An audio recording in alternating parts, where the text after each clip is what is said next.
Choosing the President of the United States is not the only key decision American voters will have to make. What else lies ahead for the American voter? We tell you all about it in our weekly special show on US election. Hello and welcome to WION-VOA co-production. I'm Akanksha Swaroop. Now, just a handful of tight races around the country will also determine if Republicans hold on to their 53-seat majority in the Senate. Here's one particular race that will have far-reaching consequences for the country's political agenda. VOA's Congressional Correspondent Katherine Gypson reports on the choices facing American voters in several key states. Let's have a look. State Senator Kell Cunningham, one of many Democrats across the nation, running to unseat sitting Republican senators like his opponent, Thom Tillis. I grew up with strong parents and humble people in humble places. With its mix of rural, urban, and suburban areas, North Carolina is an ideal indicator of the nation's political mood. North Carolina is very much a microcosm of the nation as a whole, because our state is very bitterly divided. It's that last sliver of persuadable voters that could flip from one side to the other that really makes North Carolina as competitive as any place else in the country. Polls show Cunningham leading Tillis by about 5 percentage points. President Trump is playing a key role in this race. The national dynamics plays out here in North Carolina, particularly for the U.S. Senate race, just because Thom Tillis was so closely aligned to President Trump before COVID. But when COVID hit, he kind of started to tack more towards the middle, not really talking about Donald Trump. The coronavirus is also a key issue in Iowa, where Republican Senator Joni Ernst, we thought we had seen the worst, is locked in a debate with Democratic challenger Teresa Greenfield. We're facing a crisis like nothing we've seen before.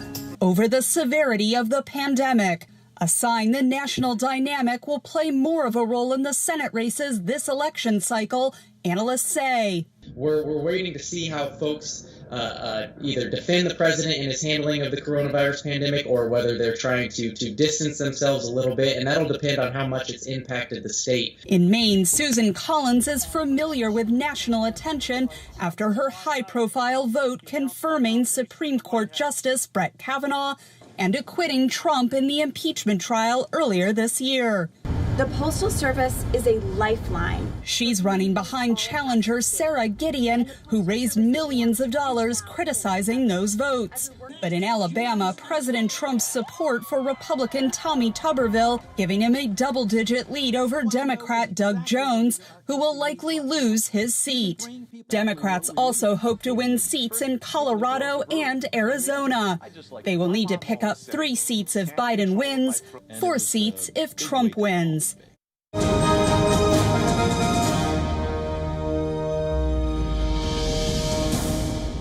So you just heard that. The battle to control the US Senate is heating up. What will be the impact? Let's get in some analysis from Voice of America's Nova Purwadi, who joins me live from Washington, D.C. at this hour. Hey, Nova, great to see you again. Hope you're doing good.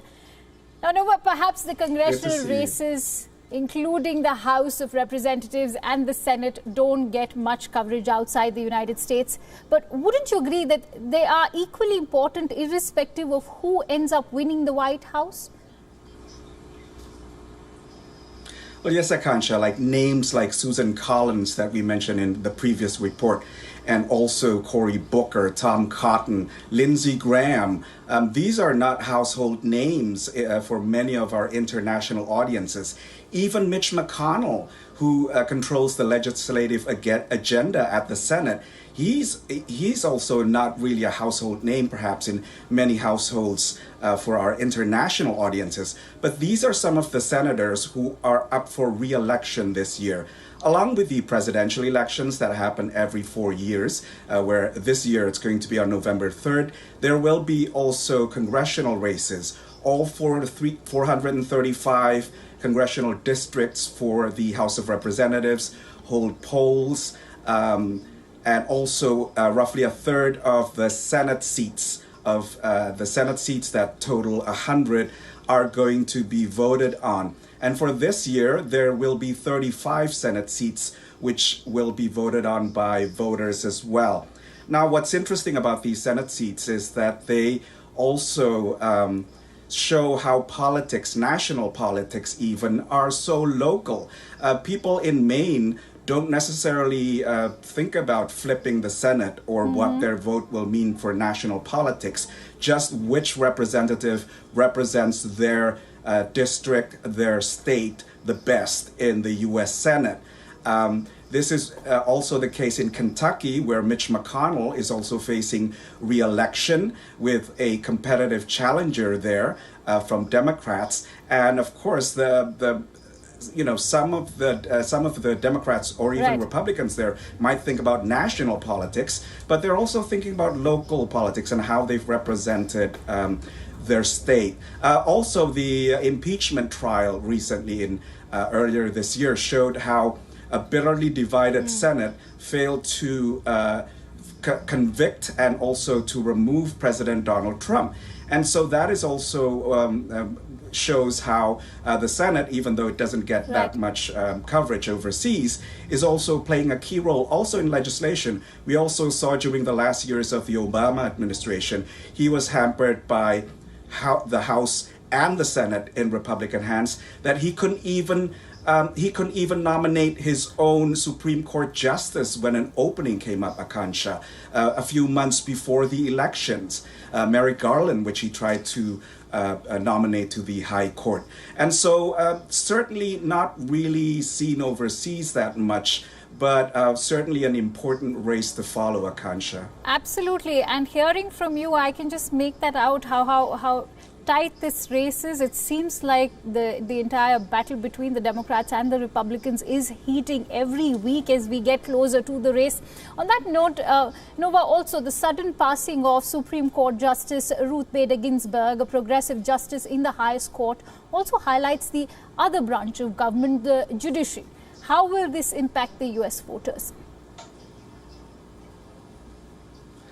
Well, the late Justice Ruth Bader Ginsburg was certainly an icon to many. She fought for women's rights, minority rights, and also immigrant rights. So she is seen as a very iconic liberal progressive figure. Her passing will mean that if the Republicans have enough votes and if they can confirm President Trump's nominee in time, then her replacement will likely be someone of a more conservative bent, if not very conservative, considering President Trump's previous appointments.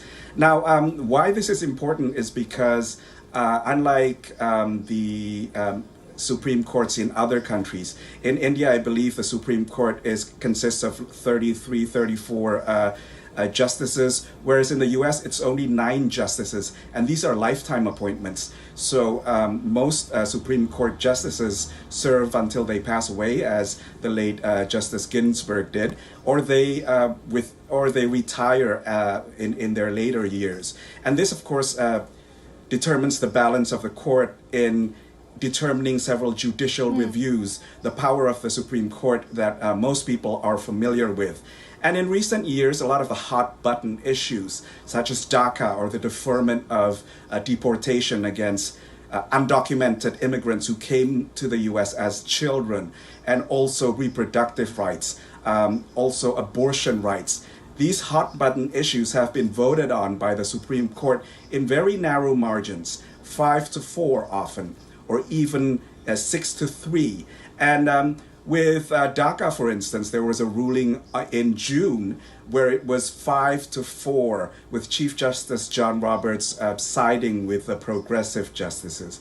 So this is certainly something that's on the back of people's minds. And even before Ruth Bader Ginsburg passed away, polls showed that this was the third most important issue, the balance of the Supreme Court, according to a Pew Research Center survey. Now, after Justice Ginsburg passed away, Democrats reportedly had a record number of contributions to several progressive candidates and causes, something like something like 90 million in just over 24 hours. Whether this translates to votes, we don't know yet, but certainly the passing of a Supreme Court justice who was so beloved by Democrats makes something that's usually just rhetorical and also something in the realm of speculation into something that's real and front and center, Akansha. Absolutely, Nova, and I'm sure even Indians watching our show right now will actually agree on the kind of crucial and important role that the judiciary has to play in any country, especially in India and the United States. Now, having said that, I'm going to come back to you for another topic that we are going to discuss today on the show, and that's going to be the presidential debates. We're just days away from the first of the presidential debates, and the moderator, Chris Wallace, has revealed the topics for September 29. The focus of the debate will remain on issues that have dominated the news cycle throughout 2020. The first debate will take place in Cleveland in Ohio, a state that swung twice for the Democrats in 2008 and 2012, but swung to Republicans in the last election in 2016. Let's now have a closer look at the debate topics and the nominees' previous opinions. WION's VOA's Steve Reddish looks at the campaign road ahead. Let's have a look.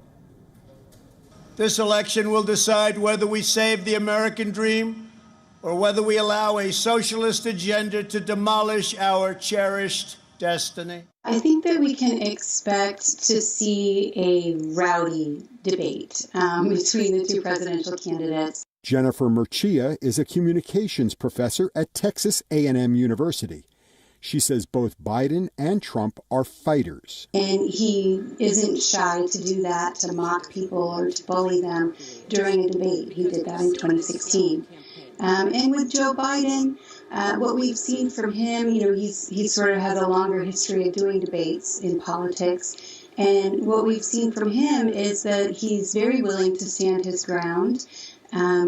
We saw in 2012 that his vice presidential debate was similarly, I think, to Trump in style, in that he sort of mocked his opposition a little bit. Presidential debates have largely kept to a format of the candidates answering questions from a moderator. It is actually informative to see both candidates in contrast to one another. So to hear how they speak, the tone they use, but also to hear about their policies. It allows them to directly accuse one another of doing things, and it also allows them to make rebuttals so that they can defend themselves. Whether viewership this year tops the estimated 84 million Americans who watched the first debate in 2016, it is questionable how many voters it will sway.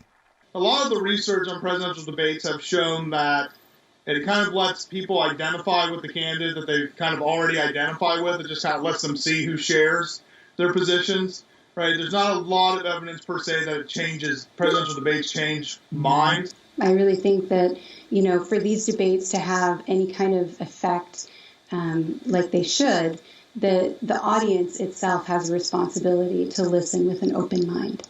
According to Pew Research, 10% of 2016 voters said they decided their vote during or just after the debates.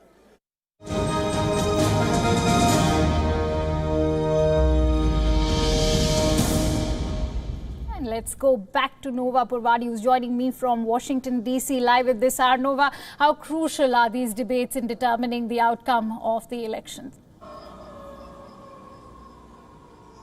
Now, our report, Akansha, showed that around 10% of voters are undecided until during or not long after the debates. That kind of also corresponds to several polls done on who is still undecided with fewer than 40 days to the elections. According to a recent poll by NBC News and the Wall Street Journal, this number, the number of undecided voters is around 11%.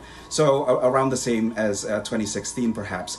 Although another poll by several Midwestern universities puts the number at closer to 6%. Polling seems to indicate that a lot of voters have kind of solidified their positions by September, a little earlier on than previous voting cycles. But we'll see the schedule that we have lined up for this year's presidential and vice presidential presidential debates. 3 presidential debates, 1 vice presidential debate. The first one is going to be September 29th, next Tuesday, and that is going to be in Cleveland. And the second debate is going to be the vice presidential, actually, with Kamala Harris and Mike Pence debating in Salt Lake City, Utah. And after that, there's going to be another debate on the 15th in Miami, in the state of Florida. And this is going to take the form of a town hall style debate where the audience gets to ask questions. Right. We'll see whether this is virtual or in person because of the pandemic. Right. And as for whether debates impact people's votes, we can see that this certainly started to impact elections after they were televised. It is famous that in the 1960 elections, the debate between John F. Kennedy and Richard Nixon gave the momentum to JFK because he was so polished and so telegenic and so articulate, whereas Richard Nixon was rather sloppy in the eyes of many voters, and that swung, the vote to JFK. Very well said. But it seems like very well said. And it seems like a lot of. Yes. Go ahead. Finish that bit. Oh no! It seems like, especially when there's an incumbent, when there's an incumbent involved in the debate, it seems to be always a rehash of the famous 1980 debate when Ronald Reagan famously asked, "Are you better off today than you were 4 years ago?" And there's, and we'll expect to see something like that. In the upcoming debate of Joe Biden perhaps asking and Donald Trump asking voters, are you better off 4 years now? It's interesting to see how you've gone down history to actually quote some very interesting examples. We have so much to talk about, Nova, but I'm running short of time. So I leave you with the last question. With about 5 weeks to go, what can we expect in the days ahead? Well, because as I always mention, this is not a popularity contest. National polls barely mean anything. President Trump is behind in most of those national polls by about 7%. We have to look at the swing states. And as things stand now, it's such a razor-thin margin in several of the states. I'll mention a few. North Carolina and Florida, Joe Biden is ahead by 0.8% on average, by the average of several state polls. And in Georgia, President Trump is only leading by average by 0.2%. That's how swingy these states are in the upcoming elections. Now, of course, Akansha, the next time I see you will be in October. And in the US, there's kind of a tradition of an October surprise, which is basically a last-minute revelation that could be damaging either to the incumbent or to the other challenger or to any of the candidates. And this can sometimes upend a presidential election in terms of who is favored to win. Right. But 2020 just feels like a long October surprise with the pandemic, the economic devastation wrought by it, and also social and racial unrest. So we'll see what happens and pay close attention to those battleground states, Akansha. The battleground states, that's the key word over here. Thank you so much, Nova, for sharing all those precious insights. I can't wait for the big October surprise. Let's see what will we have as a surprise this year. Thank you so much for joining us on this live cast. See you next week.